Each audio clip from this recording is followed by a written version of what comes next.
আসসালামু আলাইকুম। Hello everyone, কেমন আছেন সবাই?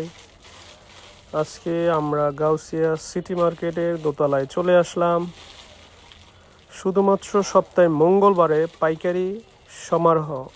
উপরে ছাদের উপরে যে অস্থায়ী দোকানগুলা, বিভিন্ন একটু কম রেটের ট্রাউজার, বাচ্চাদের কাপড়, বাচ্চাদের হিজাব, বড় হিজাব, ওড়না, থ্রি পিস, বিভিন্ন আইটেমের অসংখ্য ডিজাইনের মাল পেয়ে থাকবেন এবং শত শত হাজার হাজার দোকান পাবেন। শীতের বাচ্চাদের ট্রাউজার, বাচ্চাদের টুপি, গামছা,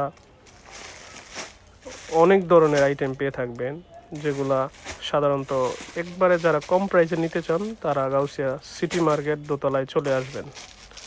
গাউসিয়া সিটি মার্কেট দোতলায় মসজিদ সংলগ্ন এরিয়াতে এই অস্থায়ী দোকানগুলো বসে থাকে শুধুমাত্র সপ্তাহে মঙ্গলবার।